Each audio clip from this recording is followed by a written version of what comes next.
I knew she hadn't meant to leave me. Now she can never leave me. We will always be together. I'm sorry for losing my temper, babe. It won't happen again. I didn't know what to do with you gone. You're my everything. You don't feel like talking? I understand.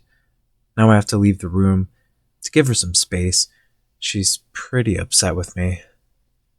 She has every right to be upset with me after what I did. I had no other choice.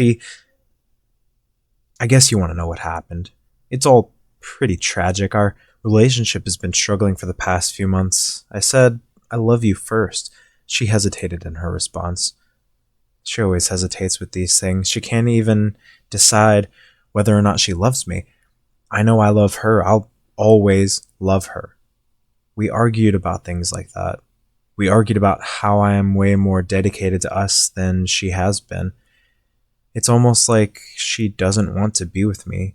She has said that she doesn't feel like she's meant for relationships. I know that's complete BS. She's perfectly capable of being in a relationship. She was just scared. I know about her daddy issues. They don't matter to me. I've helped her cope with the neglectful father. That's just a little background on us. This morning, she told me she didn't love me. She said she only told me she loved me because I said I loved her, and she didn't want to make me feel awkward. Okay. I started to feel panicked.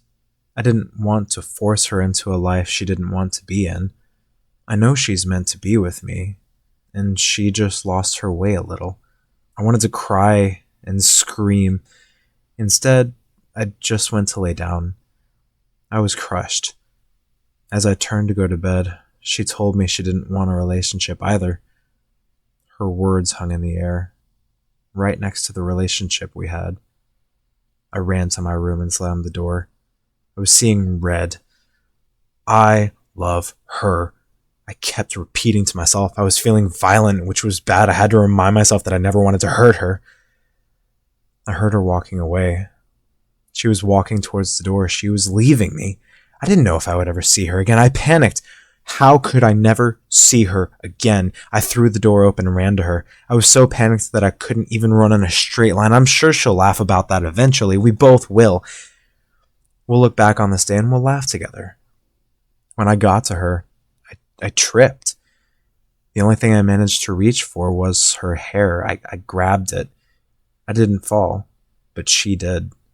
The sound of her head hitting the floor echoed through the house for what seemed like an eternity. She didn't cry. She didn't scream. Instead, she was asleep.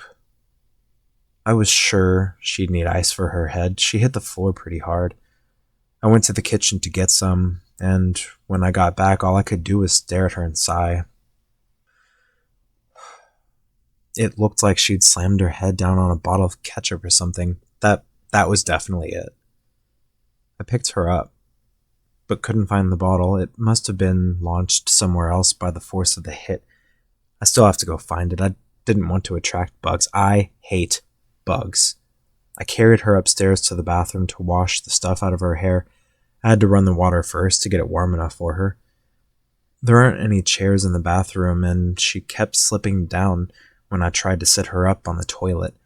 I scanned the room for something to help me, and that's when I saw the hooks for the towels and robes. There were two, and they weren't very far apart. I could just hook her up there. I did it. Her shoulders held onto the hooks quite nicely. She slept through all of it. When I got her in the bathtub, I realized the body wash was empty. I had to go get more. When I got back, I couldn't see her. The water was all red. The stuff had washed out on its own. I didn't want her to drown, so I had to reach in and find her. When I pulled her back up, I accidentally hit her head a little on the faucet. I apologized a million times for that. She seemed clean enough, so I got her out of the tub and tried to put her back on the hooks.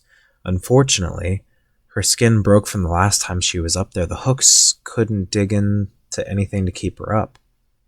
I remembered we had much larger hooks, almost spears, in the garage. I don't know why those were there, but I knew they'd be useful. I liked the garage around noon anyway. Some sunlight manages to break in and make everything look peaceful. I carefully carried her downstairs and into the garage. I didn't want her to hit her head on anything else. I did not expect those hooks in the garage to completely go through her body. More of that ketchup stuff poured out from where the hooks came out of the front of her body. I'll apologize for that when she wakes up. I went back into the house and cleaned everything up. When I got back, I saw her eyelids flutter. She looked pale. She was probably feeling sick about being alone.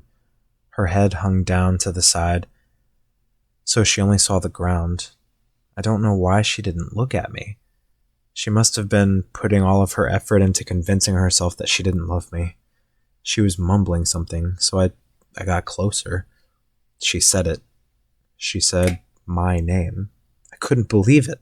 She tried to leave me, and now she was calling my name, trying to summon me to help her, make her feel warm. I had intended to dry her off and just hold her until she gets warm again, but now... how could she call my name like that? She can't expect me to always be there for her. I will be there for her for now, but that isn't the point. She tried to leave me. I grabbed whatever was closest and struck her. It happened to be a hammer. I did it again and again until I didn't feel so angry. I apologized when I calmed down. I know she needs some time alone to be with her thoughts. I know she needs some time to be alone with her thoughts.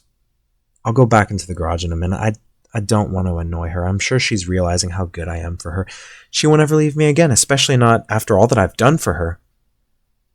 Bae, how many times do I have to say I'm sorry before you forgive me?